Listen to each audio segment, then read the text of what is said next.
여러분, 혹시 이런 말 들어보셨나요? 오직 예수, 예수천국, 불신지옥. 네, 맞습니다. 우리가 평생 들어온 기독교의 핵심 진리죠. 그런데 만약 제가 오늘 여러분께 그 말만 믿고 있다가는 큰일 날 수도 있다고 말씀드리면 어떠시겠어요? 자동차가 굴러가려면 차체도 있어야 하고 바퀴도 있어야 하지만 결정적으로 엔진이 없으면 그건 그냥 고철 덩어리일 뿐입니다. 오늘 우리가 다룰 이야기가 바로 이 엔진에 관한 이야기입니다. 예수님이라는 완벽한 차체가 준비되었는데 정작 그 차를 움직이게 만드는 이것을 모른다면 여러분의 신앙은 2000년 전 역사책 속에 갇힌 화석이 될지도 모릅니다. 오늘 이 영상 하나로 여러분의 멈춰버린 신앙에 다시 시동을 걸어드리겠습니다. 반갑습니다. 십자가 클리닉 원장입니다. 우리는 지난 시간까지 요한복음을 샅샅이 파헤쳤습니다. 이제 드디어 사복음서의 대장정을 마치고 신약의 유일한 역사서인 사도행전으로 들어갑니다. 오늘 강의는 단순히 성경 공부가 아닙니다. 멈춰있는 활자가 어떻게 살아서 내 삶을 바꾸는 능력이 되는지 그 연결고리를 찾는 시간입니다. 요한복음과 사도행전 사이 그 행간에 숨겨진 비밀을 알게 되는 순간 장담컨대 여러분이 성경을 보는 눈은 완전히 달라질 겁니다. 준비되셨나요? 들어갑니다. 자, 본격적으로 들어가기 전에 우리가 지나온 길을 한번 되짚어 봅시다. 마태, 마가, 누가, 그리고 요한복음. 이 사복음서를 관통하는 질문은 딱 하나였어요. 뭘까요? 바로 Who Jesus is? 도대체 예수는 누구인가? 입니다. 요한복음은 이 질문에 대해 아주 강력한 마침표를 찍었습니다. 혹시 기억하시나요? 요한복음 1장 14절. 말씀이 육신이 되어 우리 가운데 거하심에. 이 문장이 왜 중요할까요?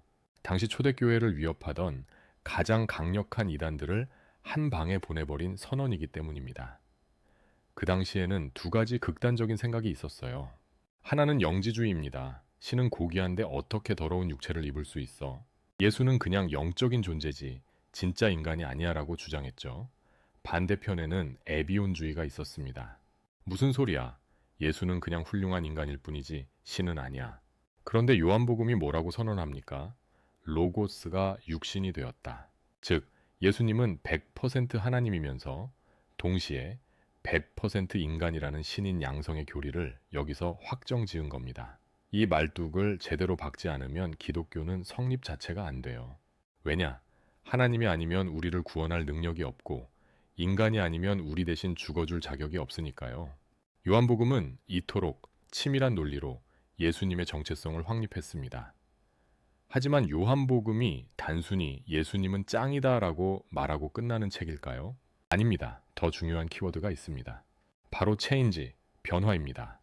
구약에서 신약으로 넘어왔다는 건 단순히 책 두께가 바뀐 게 아닙니다. 패러다임 자체가 천지개벽했다는 뜻이에요. 여러분, 요한복음 2장의 가나의 혼인잔치 기억나시죠? 예수님이 물로 포도주를 만드신 첫 번째 기적. 이거 그냥 예수님 능력 좋으시네 하고 넘어가면 하수입니다. 여기서 진짜 중요한 건 포도주가 떨어졌다는 상황이에요. 잔치집에 술이 떨어졌다는 건 잔치가 끝났다는 뜻입니다. 더 이상 흥이 없고 기쁨이 말라버린 상태. 이게 바로 당시 유통기한이 지난 유대교의 모습이었습니다. 형식은 남았는데 생명이 없는 종교, 율법은 있는데 구원이 없는 상태. 맛이 싹 가버린 쉰내에 나는 포도주였던 거죠. 그런데 예수님이 어떻게 하셨나요? 도랑아리의 맹물을 극상품 포도주로 바꾸셨습니다. 워터가 와인이 된 것, 즉 change. 이것은 선언입니다. 이제 맛없는 옛 종교, 율법주의의 시대는 끝났다. 나 예수가 주는 새로운 복음, 맛 좋은 새 포도주의 시대가 열렸다. 신약 성경 전체가 소리치고 있는 게 바로 이겁니다. 바뀌어라. 형식에서 본질로, 율법에서 은혜로, 건물 성전에서 내 몸의 성전으로. 이 체인지의 물결을 타지 못하면 우리는 여전히 구약시대의 유대인처럼 껍데기 신앙생활만 반복하게 되는 겁니다. 자, 그럼 요한복음에서 사도행전으로 넘어가는 이 지점을 어떻게 이해해야 할까요? 제가 아주 쉬운 비유를 하나 들어드릴게요. 영화 연출 기법 중에 줌인 혹은 클로즈업 아시죠? 창세기 1장을 보면 하나님이 천지를 창조하시고 사람을 만들었다 하고 쓱 지나갑니다. 롱샷으로 전체 그림만 보여준 거죠. 그런데 창세기 2장에 가면 갑자기 카메라가 훅 들어옵니다. 흙으로 사람을 어떻게 빚으셨는지, 코의 생기를 어떻게 불어넣으셨는지, 아담과 하와가 어떤 대화를 나눴는지 아주 미세하게 보여줍니다. 이 원리가 똑같이 적용됩니다. 요한복음은 삼위일체라는 거대한 롱샷을 보여줬습니다. 아버지와 아들이 하나다. 내가 가면 보혜사 성령을 보내주겠다. 여기서 성부, 성자, 성령의 관계는 정립되었어요. 하지만 솔직히 말해서 요한복음만 읽고 성령이 구체적으로 뭐 하는 분이야? 라고 물으면 대답하기가 좀 애매합니다. 예수님이 진리의 영이다. 너희와 함께 있겠다 정도의 약속만 주셨기 때문입니다. 어음만 끊어주신 거예요. 그럼 그 어음을 언제 현찰로 바꿉니까? 바로 사도행전입니다. 사도행전은 요한복음에서 흐릿하게 보였던 성령이라는 존재를 카메라 렌즈 앞까지 확 끌어당겨서 초근접 클로즈업을 하는 책입니다. 성령이 오시면 정확히 어떤 일이 벌어지는지, 그분이 오셔서 왜 방언이 터지고, 왜 교회가 생기고, 왜 사람들이 뒤집어지는지 내가 아주 적나라하게 보여줄게. 이것이 사도행전의 집필 목적입니다. 그러니 요한복음이 이론편이라면 사도행전은 실전편이자 확대경인 셈이죠. 여기서 잠깐 사도행전으로 넘어가기 전에 우리가 반드시 짚고 넘어가야 할 인물이 한 명 있습니다. 신약 성경 27권 중에 무려 13권, 아니 히브리서까지 포함하면 14권을 쓴 사람, 신약의 절반 이상을 혼자서 집필한 사람, 바로 사도 바울입니다. 여러분은 바울을 좋아하시나요? 솔직히 베드로가 더 정감 가지 않나요? 실수도 많이 하고 다혈질이고, 바울은 너무 똑똑하고 빈틈없어 보여서 좀 재수 없게 느껴질 수도 있습니다.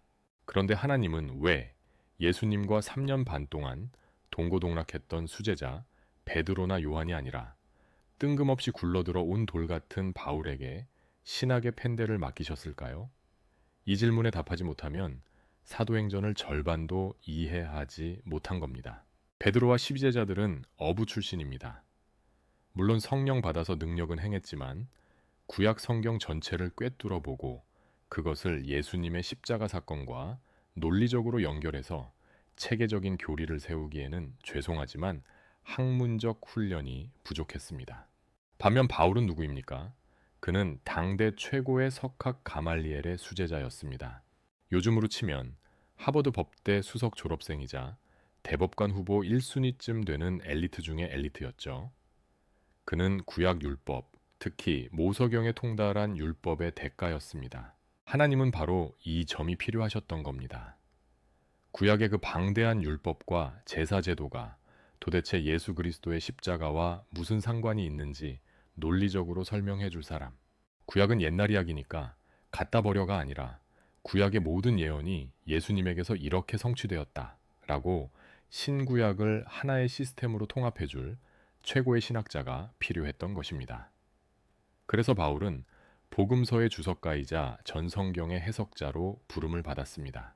그가 없었다면 우리는 기독교를 그저 옛날에 예수라는 착한 청년이 살았다더라 정도의 도덕 교과서로만 알고 있었을지도 모릅니다. 바울 덕분에 우리는 복음이 단순한 이야기가 아니라 창세전부터 계획된 하나님의 치밀한 구원 드라마라는 것을 알게 된 것이죠. 여러분, 이 그림이 뭐로 보이세요? 외계인? 아닙니다. 이게 바로 바울 서신을 잘못 읽은 오늘날 우리들의 영적 상태입니다. 바울이 쓴 13권의 편지를 엑스레이 찍듯이 들여다보면 아주 소름 돋는 공통적인 이중 구조가 발견됩니다. 로마서, 에베소서, 골로사에서 아무거나 펼쳐보세요. 예외가 없습니다. 전반부는 항상 교리입니다. 예수는 누구인가? 우리는 어떻게 구원받는가? 머리로 이해하고 믿어야 할 진리를 쏟아냅니다.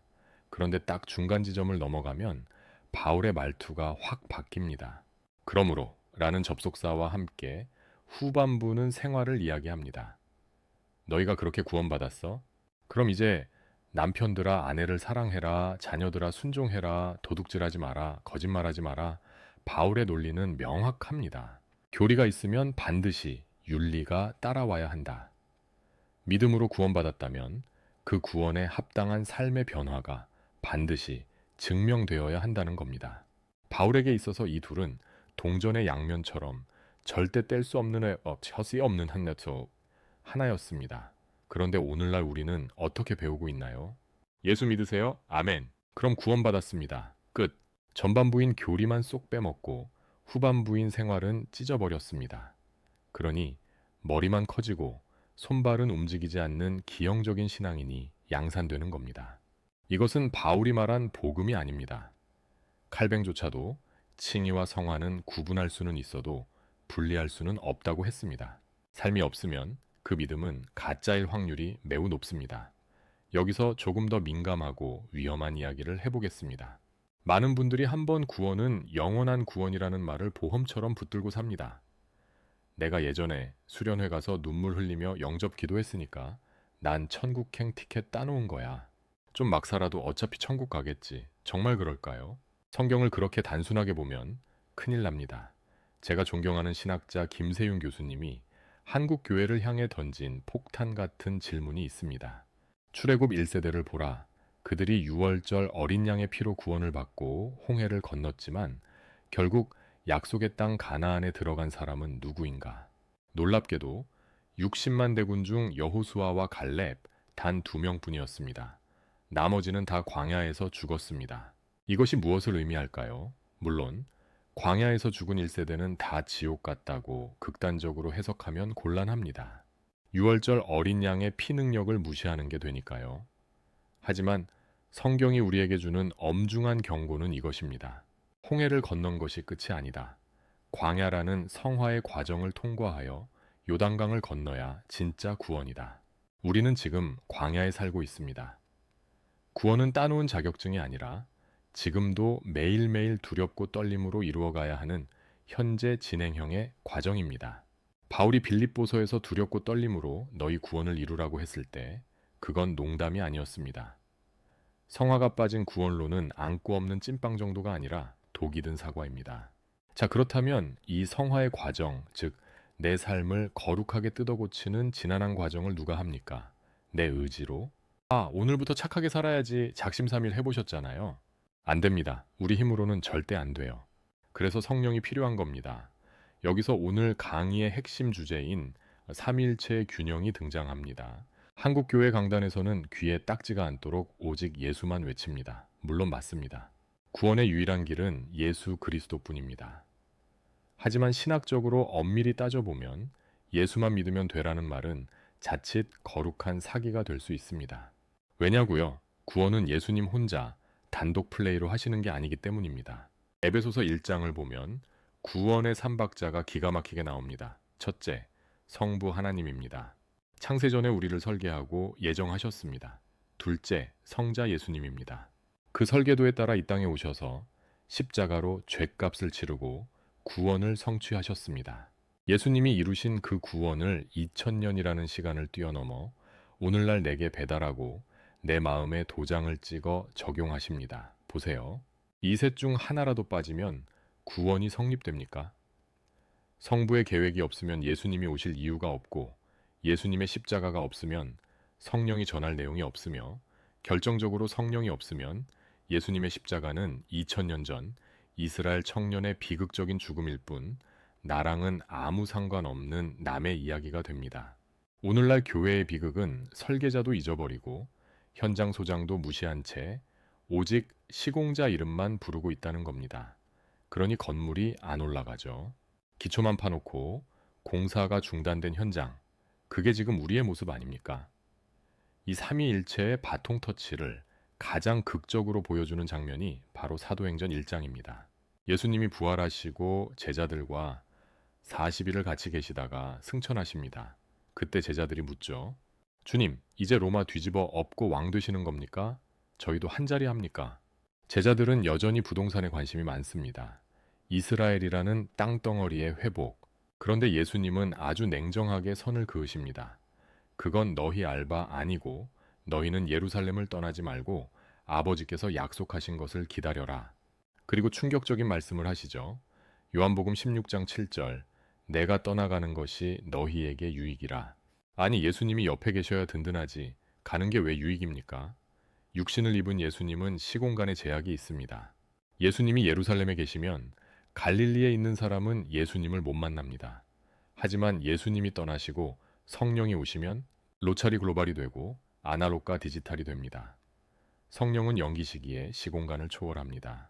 서울에 있는 김 집사님에게도 뉴욕에 있는 스미스 씨에게도 동시에 임할 수 있습니다.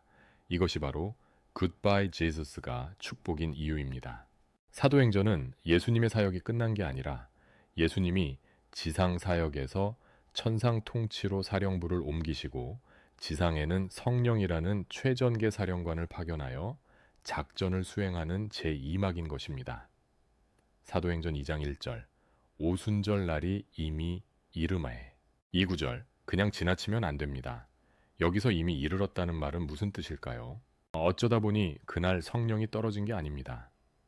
하나님께서 달력에 빨간 펜으로 동그라미 쳐놓고 디데이를 카운트다운하고 계셨다는 뜻입니다. 많은 분들이 성령 강림을 무슨 깜짝 이벤트나 기도 열심히 해서 얻어낸 전리품 정도로 생각합니다. 천만의 말씀입니다. 이것은 창세전부터 설계된 하나님의 거대한 타임라인 안에서 정확한 타이밍에 터진 언약의 성취였습니다.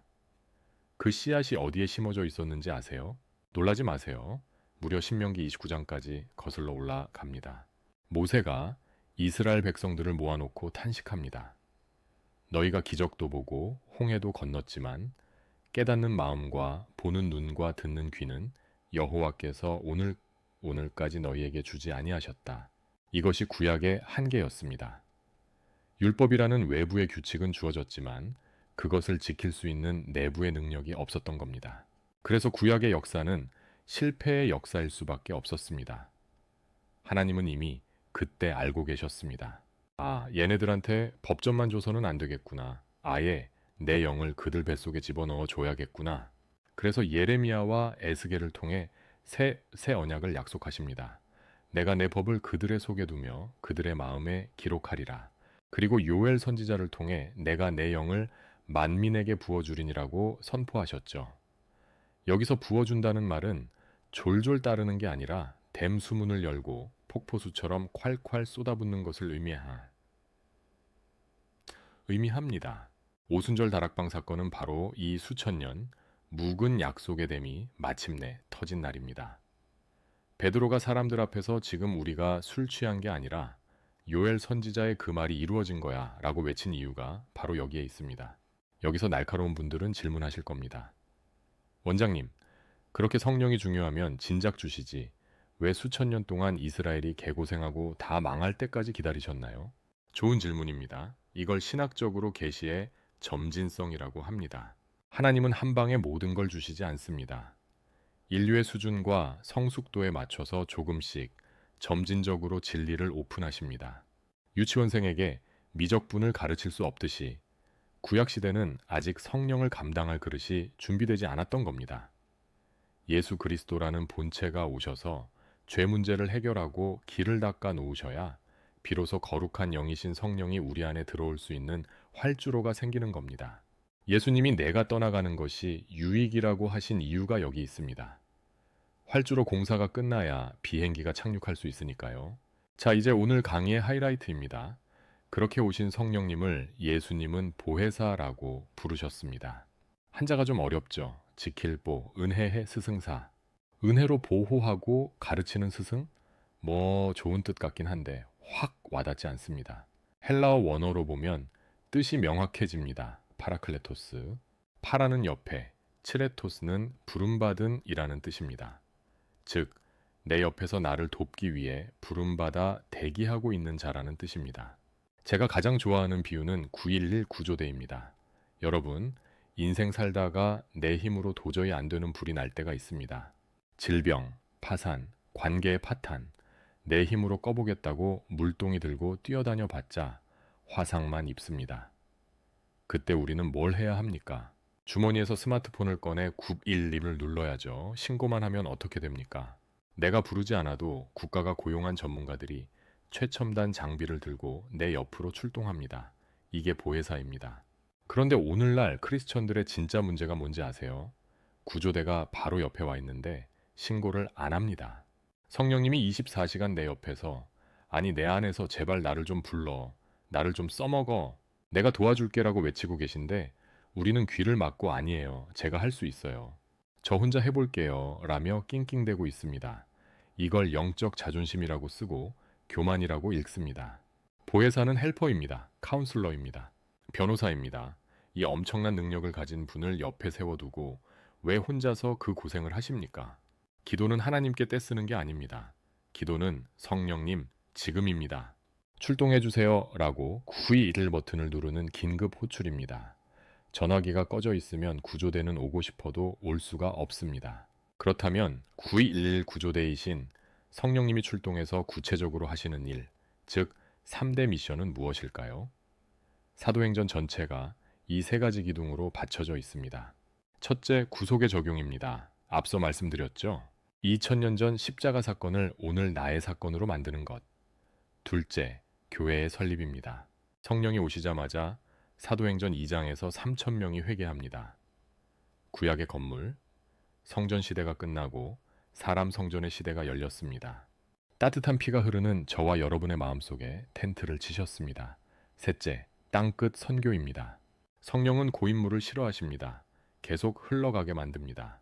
사도행전은 베드로에서 바울로 뻗어나가는 구조입니다. 만약 내 신앙이 나 혼자만 잘 먹고 잘 사는데 머물러 있다? 죄송하지만 성령 충만한 상태가 아닐 확률이 높습니다. 여러분, 냉정하게 한번 따져봅시다. 예수님이 2000년 전 팔레스타인 땅 골고다 언덕에서 십자가에 달려 돌아가셨습니다. 이건 팩트입니다. 그런데 그 사건이 오늘 대한민국 서울에 사는 나, 21세기를 살아가는 나와 도대체 무슨 상관입니까? 내가 태어나기도 전의 일이고 지구 반대편의 일입니다. 이 엄청난 간극, 이 틈을 메워주는 유일한 다리가 바로 성령입니다. 십자가 사건은 보편적이고 객관적인 사건입니다. 마치 예수님이 100억짜리 수표를 발행해 놓으신 것과 같습니다. 하지만 그 수표가 은행 금괴만 있으면 뭐 합니까? 성령 세례는 바로 그 수표를 내 통장에 입금시키는 주관적이고 체험적인 사건입니다. 성령이 오시면 2000년 전의 그 십자가 현장이 마치 지금 내 눈앞에서 벌어지는 현재의 사건으로 느껴지기 시작합니다. 시간과 공간이 압축되는 겁니다. 이 관계를 설명할 때 제가 가장 즐겨 쓰는 비유가 있습니다. 바로 아하브, 즉 결혼입니다. 결혼식은 단회적인 사건입니다. 평생 딱 한 번 서약하고 끝납니다. 십자가 사건이 이와 같습니다. 예수님이 2번 죽으실 필요 없습니다. 하지만 결혼 생활은 어떻습니까? 식장에서 서약했다고 저절로 인꼬 부부가 됩니까? 결혼 생활은 지속적인 과정입니다. 매일매일 서로 맞춰가고 용서하며 사랑을 만들어가는 과정이죠. 이것이 바로 오순절 성령 강림의 역사입니다. 많은 성도들이 결혼식만 올리면 끝난 줄 압니다. 나 예수 믿었어. 구원받았어. 이제 내 맘대로 살 거야. 이건 마치 결혼식 끝나자마자 배우자는 내팽개치고 딴짓하러 다니는 것과 같습니다. 그건 결혼이 아니라 사기죠. 성령님은 우리와 영적 결혼 생활을 하기 위해 오셨습니다. 매일 우리 안에서 잔소리도 하시고 밥상도 차려주시며 구원을 지속적으로 관리해 주십니다. 자, 이제 이 과정을 신학적으로 아주 정교하게 쪼개보겠습니다. 이걸 구원의 서정이라고 합니다. 첫째, 소명입니다. 시체에게 소리가 들립니다. 나사로야, 나오라. 둘째, 중생입니다. 죽었던 영혼에 성령의 제세 동기가 가동됩니다. 광, 시체가 눈을 뜹니다. 셋째, 회심입니다. 살아난 자가 죄를 깨닫고 하나님께 돌아섭니다. 넷째, 칭해입니다. 법정에서 무죄를 선고받습니다. 신분의 변화입니다. 다섯째, 양자입니다. 재판장이 나를 아들로 삼아주십니다. 여기까지는 법적인 선언이라 순식간에 일어납니다. 하지만 진짜 문제는 6번째 단계부터입니다. 여섯째, 성화입니다. 신부는 왕자가 됐는데 하는 짓은 여전히 거지입니다. 그래서 왕자 수업이 필요합니다. 때로는 매도 맞고 훈련도 받으면서 서서히 예수님을 닮아가는 과정. 평생 걸립니다. 일곱째, 견인입니다. 훈련받다 힘들어서 도망가려 할 때 성령님이 끝까지 쫓아와서 붙잡으십니다. 내가 버티는 게 아닙니다. 그분이 나를 붙드시는 겁니다. 여덟째, 영화입니다. 마침내 부활하여 구원이 완성되는 단계입니다. 여러분, 한국교회의 치명적인 약점이 뭐냐? 네 번째 단계인 칭의에서 멈춰버렸다는 겁니다. 나 무죄 선고받았어. 할렐루야! 하고 6번째 단계인 성화의 훈련소로 들어가지 않습니다. 이것이 바로 김세윤 교수님이 경고한 구원파적 구원론의 실체입니다. 바울은 이스라엘 백성들이 홍해를 건넜지만 광야에서 다 엎드러져 죽었다고 경고합니다. 우리의 구원은 already와 not yet 사이에 있습니다. 생명이 들어왔는데 어떻게 시체가 가만히 있습니까? 성령이 들어왔는데 어떻게 삶이 안 바뀝니까? 그건 불가능합니다. 여러분, 영화 쉰들러 리스트 기억하시죠? 가스실로 끌려가 죽을 수밖에 없는 유대인들 중 결국 살아남은 사람은 누구였습니까? 돈 많은 사람? 똑똑한 사람? 아닙니다. 오직 오스카 쉰들러의 명단에 이름이 적힌 사람뿐이었습니다. 이 명단은 생명이다. 성경이 말하는 예정이 바로 이 리스트입니다. 많은 분들이 하나님 불공평해요. 내 자유의지는요? 라고 반발합니다. 하지만 냉정하게 생각해 봅시다. 만약 구원이 내 선택이나 내 노력에 달려 있다면 오늘 기분 좋으면 믿고 내일 기분 나쁘면 안 믿는 우리 중에 누가 천국 갈 수 있겠습니까? 장담컨대 단 한 명도 없습니다. 오히려 내가 태어나기도 전에 하나님이 생명책에 내 이름을 박아 놓으셨다는 사실이야말로 변경될 수 없는 가장 확실한 구원의 안전벨트입니다. 출애굽기에서 하나님이 왜 이스라엘을 꺼내려고 하실까요? 그들이 도덕적이라서? 아닙니다. 이유는 딱 하나, 내 것이니까. 하나님은 말씀하십니다. 사탄아, 쟤네들 내놔라. 비록 지금 노예짓 하고 있지만 원래 내 장부에 적혀 있는 내 새끼들이다. 이것이 불가항력적 은혜입니다. 하나님이 찍었다면 사탄이 아무리 붙잡고 있어도 소용없습니다. 죄악의 구렁텅이에 있어도 하나님은 기어이 찾아오셔서 너 내 거야 하고 끄집어내십니다. 내가 오늘 이 자리에 있는 것 우연 아닙니다. 하나님의 소름 돋는 집착, 이것이 예정론입니다. 자, 다시 아까 했던 이야기로 돌아가 봅시다. 첫째, 성부 하나님입니다. 쉰들러 리스트를 작성하셨습니다. 둘째, 성자 예수님입니다. 그 리스트에 적힌 사람들을 빼내기 위해 몸값을 지불하셨습니다. 셋째, 성령 하나님입니다. 이제 그 리스트를 들고 현장에 나가서 한 명 한 명 호명하여 기차에 태우십니다. 만약 성부의 리스트가 있어라 없다면 예수님의 피는 불특정 다수를 위한 가능성으로 전락합니다. 예수님은 정확하게 아버지께서 내게 주신 자를 위해 죽으셨습니다. 그러니 뿌리 없는 신앙은 위험합니다. 우리는 광야라는 줄 위를 걸어가야 합니다.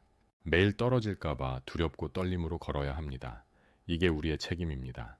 하지만 동시에 우리는 압니다. 설령 내가 실수해서 줄에서 떨어진다 해도 밑바닥에는 하나님의 예정이라는 절대 끊어지지 않는 안전 그물이 쳐져 있다는 것을요. 성령님은 우리가 떨어지면 다시 올려주시고 또 떨어지면 다시 올려주십니다. 왜요? 리스트에 있으니까요. 이것이 성도의 견인입니다. 내가 버티는 게 아니라 하나님이 나를 붙드시는 것입니다. 바울이 외칩니다.